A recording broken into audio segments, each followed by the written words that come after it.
get a lot of credit for steering this administration toward the MAHA movement. And I joined the campaign in August. I joined President Trump in August and became, went from independent to his campaign. But it was in June, and he made an issue. It was a MAHA speech before MAHA existed. And I took note of that speech at the time and thought there's a potential here for a common ground. I want to thank you for your vision, for your courage, for standing up. President Trump is a populist president. He's a president, he's blamed for giving money to billionaires and all this stuff. We hear about that all the time. But he is on the side of the middle class, the working class, the poor in this country.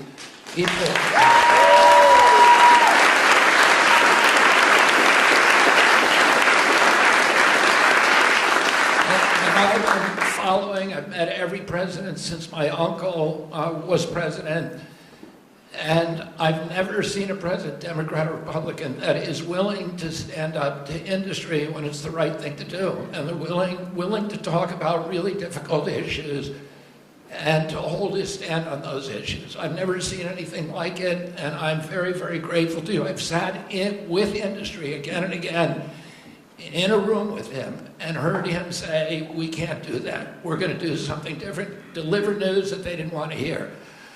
So I'm grateful to this. This is a milestone.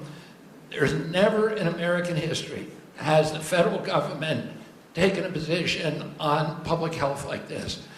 And because of President Trump's leadership, it's not just one cabinet secretary, it's the entire government that is behind this report.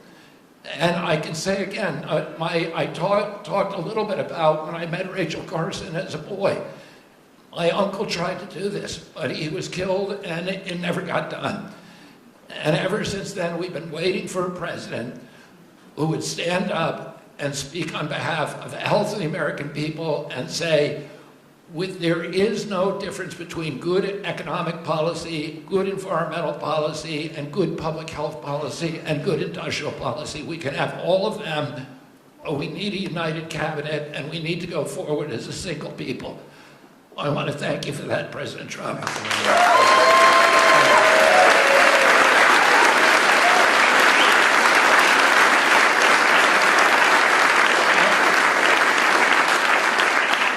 At its core, this report is a call to action for common sense.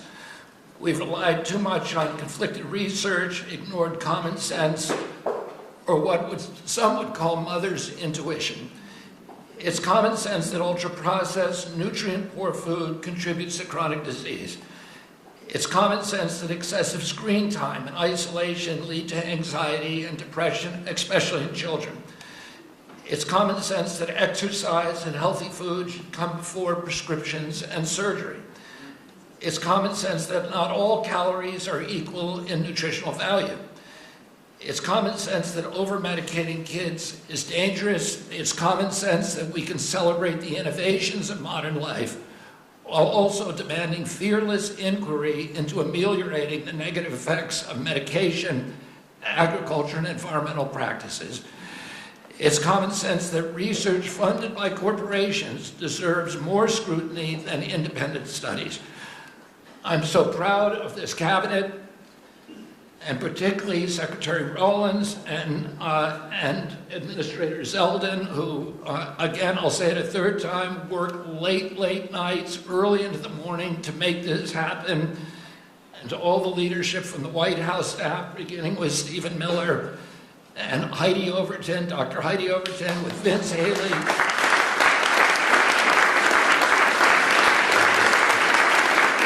Their leadership and their steady hand in getting us to the goal line we could not have done it without them. They helped us grapple with weighty issues and committed this administration to solving large, complex challenges like children's health. We're joined here by senators, advocates, governors who I have worked with, and CEOs who I know who are all ready to begin carrying out this mission.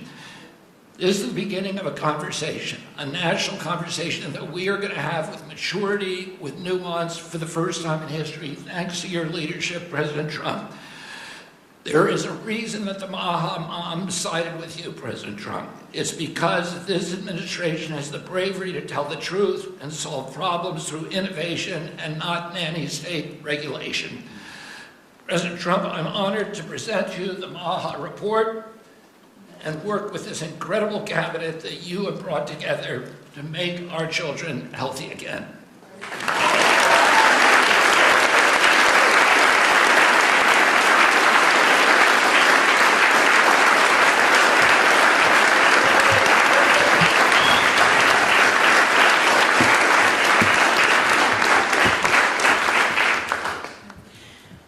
Three things. First, on behalf of an extremely grateful nation and on behalf of a lot of extremely grateful Maha moms who are out there, Secretary Kennedy and Mr. President, thank you.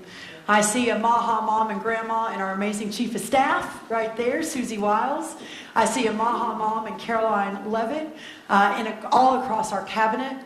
Sir, my oldest son, Luke, is here. Stand up, Luke. I am a Maha mom of 4. And this hits particularly close to home for every single one of us in this room. That's the first thing. The second thing is that you mentioned, sir, in your remarks that we are on track to sign multiples of SNAP waivers to get junk food and sugary drinks out of our food stamp system. And I am so proud.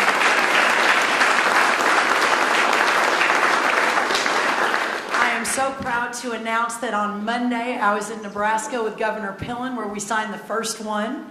An hour ago I signed the second one for Governor Braun in Indiana. He may not even know that. I've got it right here, sir. I also signed the third one, Governor Kim Reynolds of Iowa, about an hour ago.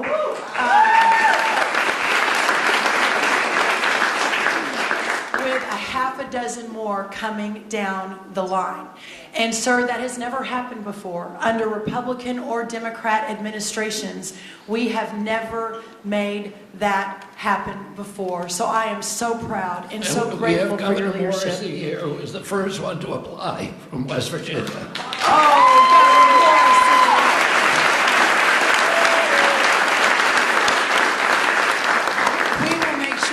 Top of the pile, sir. I apologize. Governor Sanders has been a leader. Governor Polis from Colorado. It has been remarkable how these governors have stood up. That's the second thing. The third and final thing, sir, is we all know that at the center of making America healthy again is making American agriculture great again. Without American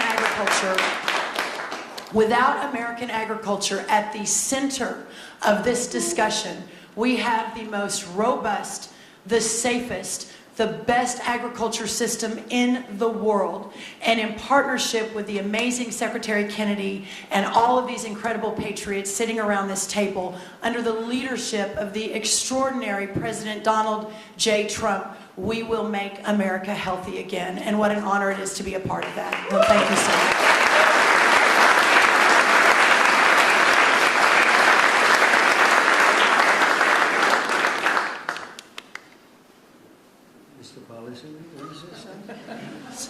Big policy man here. So much has already been said, but in your remarks, Mr. President, you made clear. This is Vince Haley, by the way. In your remarks and in the report, it's very clear that there are no sacred cows when it comes to our children's health.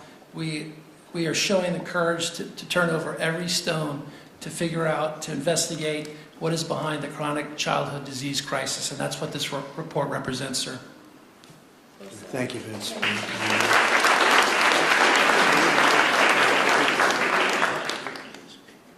Most have already spoken. Vince, very good. But the fake news wasn't here. What's going on? I mean, Oz, I want to thank you for your work. Would you have anything to say to the media? Thank you, sir. I think it's a moral failing if we don't address this, but it's definitely a financial failing as well. 50% of children are on Medicaid or on the CHIP program. It is an obligation we all have to address this reality.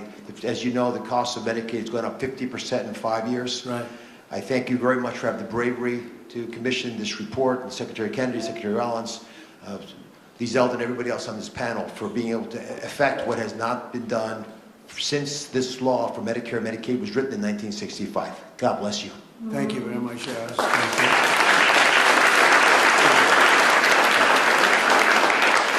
A man who's just so highly respected, Dr. Marty McCary. Would you say a couple of words, please? Thank you, Mr. President. The United States is the best in the world when it comes to proton beam therapy, CAR T, sophisticated operations. But when it comes to the health of the population, it's been a 50-year failure. And we have got to change course, and it's not until you have had the courage to let us take on these giant issues, as Vince Haley said, without any sacred cows, that we've been able to change. And I think this will transform our healthcare system from a reactionary system where doctors are playing whack-a-mole to a proactive system. So thank you, Mr. President. Thank you very much. Thank you very much.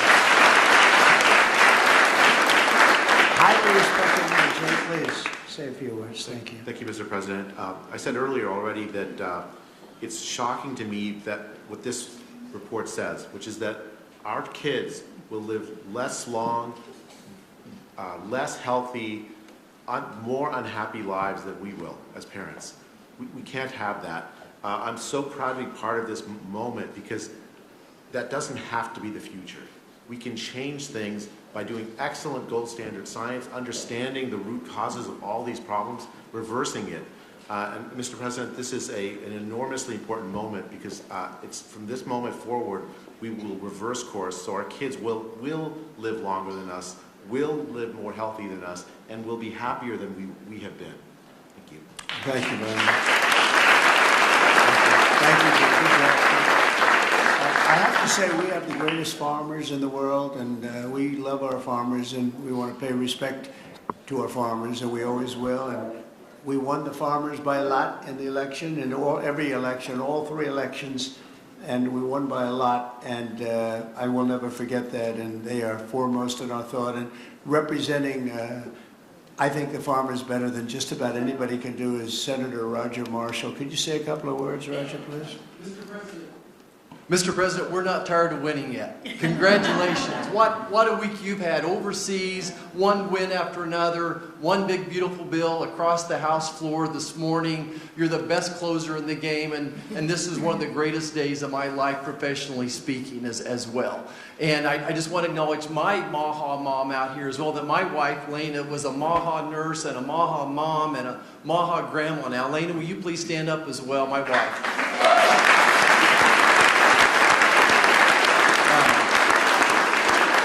Mr. President, as you know, I spent 25 years delivering babies most every day. We saw a huge epidemic of diabetes, of pregnancy, and this has exploded in so many different directions now. We have an epidemic in mental health in our youth, obesity rates 20%, 30%, of our children on a prescription drug, 60-70% of adults on a prescription drug. We can do better than this.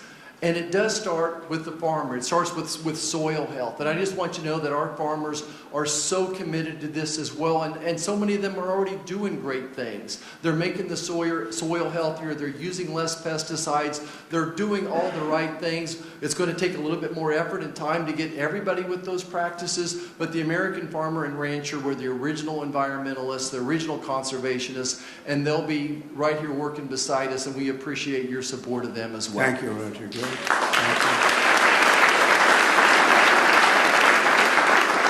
So I think I'll close by just saying that something happened a week ago that was very, very important, profound, but very important in so many ways. For years, I noticed that other countries paid much less for drugs and pharmaceuticals than we did. But I don't mean 2% less or 10%, which would be good, but I don't mean 20 or 25 or 30%.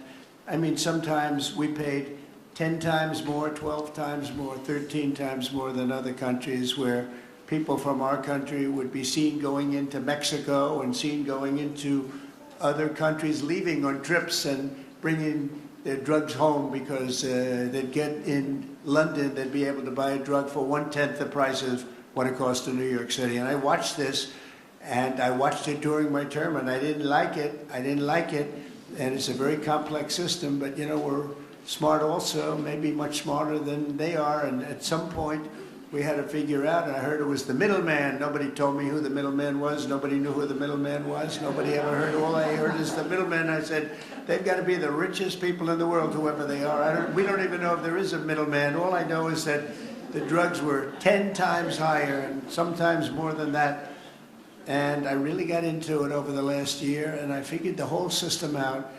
And for various and sundry reasons, the United States of America was being screwed, and we were being taken advantage of and being laughed at for years and years.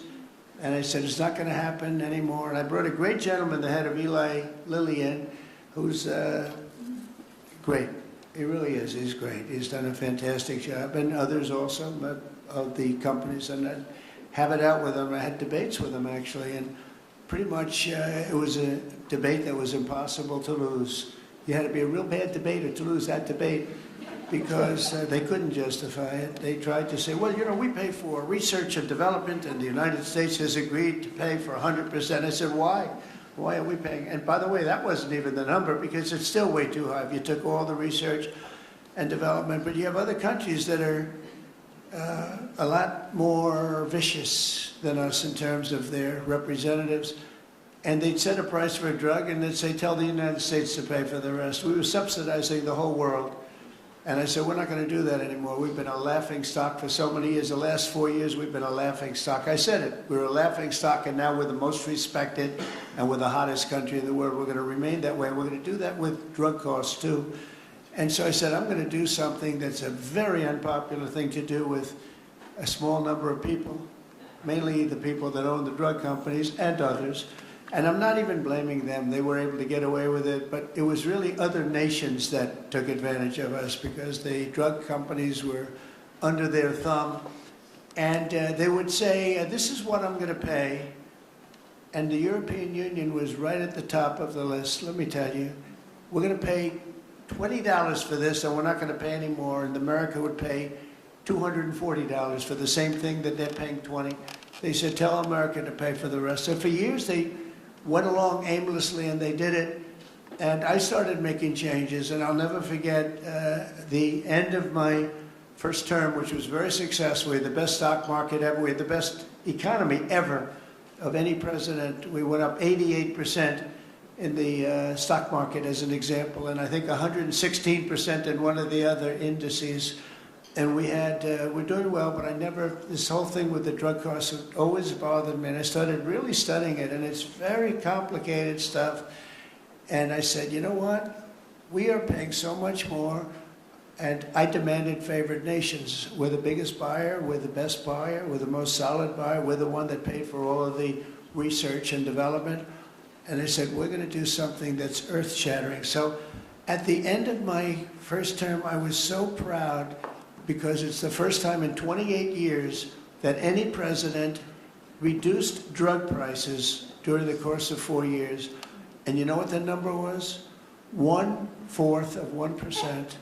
But it was down. 1/4, think of it, 1/4 of 1%. Very little. Essentially, they remained the same. But I wanted to get it down, and I was so proud. I thought I was the greatest guy in the world. I took it down 1/4 of 1%, and I had news conferences. I was bragging. I'm the only one that did it 28 years. And then I said, that's not very much, because we were still paying so much more. And I decided I've got to break the system.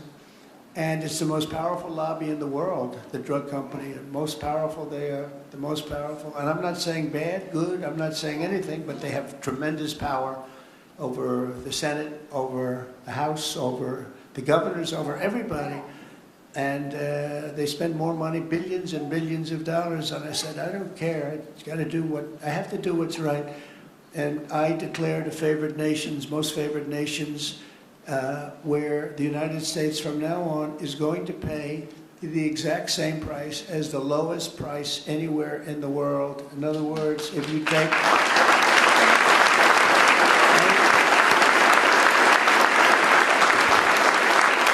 other words, if you take the country that's paying, and let's say in a certain part of, there may be some country out there that pays a little bit less for very good reasons because of the fact, a thing called poverty or whatever. But we take the lowest country, say European Union countries as a whole, that would be fine. Or take individual countries within the European Union, or take various countries that nobody's even heard about. We pay the lowest. And what that's going to mean, and I'd like to put somebody to police it because it should start immediately. It shouldn't start in 2 years, 3 years, 5 years. They'll say, yes, it kicks in. They always say kicks in, Marty. It kicks in, sir, in 4 years, and then 4 years they get it changed. It should mean, so remember I told you I was happy with 1/4%. It could mean anywhere from 70% to 89% reduction in drugs and pharmaceuticals. That's right? And I've actually had some congressmen call me and they say, sir, could we talk about this? I said, no. They wanted to talk because, there's tremendous power against them, and I understand that, and every one of them was covered. Senators were. I see Roger smiling, and Roger probably was too, but you know what? He wants to do the right thing, right? He wants to do the right thing, and we're doing the right thing. We're taken advantage of, and forget the drug company, we're taken advantage of by other countries that insisted with the drug companies that they were going to pay X dollars, and we're not paying any more, and you're not doing business here, and they were nasty about it. These people are almost sort of afraid of them. And we are going to now get a reduction in drug costs of up to 89% in some cases, but 50% would be a bad number. So think of that, 50% versus 1/4%. Think of that, 85, 89, 91, 72%. It's going to be massive numbers. It's going to be incredible for Medicaid, incredible for all forms of health care. Medicare is going to have a huge impact, so big that nobody can calculate it. I mean, this thing could drop by 25, 30%. The drugs are a very big part of it, right? So very big part. So it'll affect everything. It'll affect your whole life. The amount of money you're going to be saving is going to be incalculable. Nobody can believe I had the courage to do it. I don't think it's courage. I think it would have been courage not to do it. I tell you what, not to do it would have taken far more courage because I was tired of it. And I was listening to these guys, and they make a lot of money every year, millions and millions of dollars a year. And I agree, because at the beginning, because of the complexity, you'd walk out of a room, you'd hear them talking, and they almost convince you that it's a great system, it's a wonderful system, even though we were paying 10 times more. That's why they make $30 million a year, because they were good, but not any longer. And one of them just threw up his hands after I was just pounding on him. He said, I can't do it anymore. It's the hardest thing I have to do is trying to justify this damn thing. I can't do it anymore. One of the biggest companies, I just can't do it anymore. You're right. And as soon as he said that, that was like incredible, because I understood exactly he couldn't do it. He said it's the hardest thing he had to do is trying to justify why we're paying $200 for something and somebody else is paying $12. That is a neighboring country. Take Canada. I mean, people go up to Canada to shop because the prices are so much less, and it's not going to happen anymore. So we're going to take the lowest country anywhere in the world, and that's what we're going to be paying, and we'll be saving from 50 to 89%. And these are big, these are tremendous numbers. There's not going to be anything where we're paying 10 times more than somebody else. And one thing that is very important, and it's got to be implemented. It's done. I've done the order. It's done. But we have to get somebody that's got a lot of strength and a lot of power, because you have to implement it, because these countries are going to go down fighting. They don't want this to happen because they're going to go up. Now, there are many more people involved in the world than there are here. So they'll go up a little bit, maybe 15, 20%, and we're going to go down 60, 70, or 80%. But they will fight the drug companies. The drug companies are very worried that they're going to fight, and that's okay. If they fight, we'll just say, that's okay. We are not going to let you sell any more cars into the United States, or we're not going to let you sell any more wine or liquor or alcohol or something that's actually much more important to them than the drugs. And we're going to be able to force that issue if we need to. They should do it. We're basically equalizing. They should do it. And you know, the drug companies should do just as well. There shouldn't be a hit on their stock. I don't think it will be. It's basically, it's going to be the same amount of money, but it's going to be redistributed. And it's going to be redistributed, so they're going to pay a little bit more, and we're going to pay a lot less. A little bit more because there's so many more. So you know, it's a bigger number. And so, Bobby, I'd like to ask you and Dr. Oz and Marty, perhaps, and Jay, and maybe representing the world's politicians, I can ask Roger, who's so great with this whole subject, if you would be very, very tough and very, very powerful in a sense. It's not easy. You know, you're going to have to get this done. The drug companies are going to say, well, they won't do it, and maybe they won't. And if they don't do it, we're going to not do business with that country or those countries. But we're going to have to be very tough until it's totally stabilized and equalized. And Oz, I mean, I see your eyes are gleaming because you've been talking about this for a long time, but you've never had anyone willing to do it. But I'm willing to do it. And I think it's going to go down as one of the most important things we've ever done because drug costs are going down. Think of it. Then every year for 21 years, the costs have gone up. And now they're going down maybe by 85, 80. I'm telling you, 89% in 2 cent cut. Nobody's ever seen anything like it. So I'd like to ask Oz in particular, because you and I know each other. He's a very tough hombre, this one. He's tough as hell. And so if you can lead the group, and it's not going to be easy. You're going to have to get in and you're going to have to fight.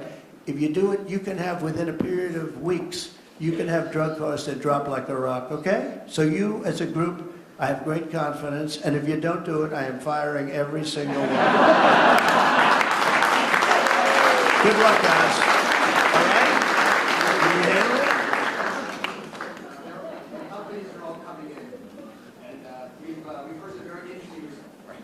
The companies are all coming in. We've had some very promising interactions.